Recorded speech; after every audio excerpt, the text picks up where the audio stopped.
మంచిగా డైలాగులు కానీ మంచిగా డాన్స్ చేస్తే వాళ్ళకి అసలు ఫాలోవర్స్ లైక్స్ వ్యూస్ లేవు. ఈ పిచ్చి పిచ్చిగా మాట్లాడి పెడతారు చూడు, బాత్రూమ్ లో బట్టలు దుక్కుంటా, నేను ఇప్పుడే తిన్నాను ఫ్రెండ్స్, మీరు ఏం తిన్నారు, నాకు కడుపు కావాలి, ఎవరైనా చేస్తారా, ఖాళీగా ఉంటే నాతో చాటింగ్ చేస్తారంటే పిచ్చి పిచ్చిగా మాట్లాడే వాళ్ళని ఫేమస్ చేస్తున్నారు కదా.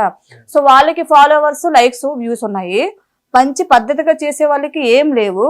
అంటే వీళ్ళు ఫేమ్ చేసిన వాళ్ళు ఎవరు? మనోలే కదా. చెప్పింది అర్థమైందా? మంచిగా చేసే వాళ్ళకి లైక్స్ లేవు, ఫాలోవర్స్ లేరు, వ్యూస్ లేదు. పిచ్చి పిచ్చిగా మాట్లాడిన వాళ్ళకి, ఎక్స్పోజింగ్ చేసిన వాళ్ళకి చాలా ఫేమ్ చేస్తున్నారు. ఆ ఫేమ్ చేసిన వాళ్ళు ఎవరు? మన పబ్లికే.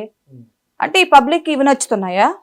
అంటే ఆ ఫేమ్ చేయడం అంటే వాళ్ళు చూస్తున్నారు. చాలా మంది నా కామెంట్స్ ఏమని పెడుతున్నారు, అసలు ఈ దరిద్రాలు మాకు రావట్లేదు కానీ మీ వల్లే మేము చూస్తున్నామని అంటున్నారు. అది నేను విన్నా, అది కూడా. సో మరి వాళ్ళు అంత ఫేమ్ లోకి వచ్చారంటే దానికి కారణం పబ్లికే కదా. ఈ పబ్లికే కదా వాళ్ళని అంత ఫేమ్ లోకి తీసుకొచ్చింది. అప్పుడు ఎవరికి కళ్ళు కనిపించట్లేదా?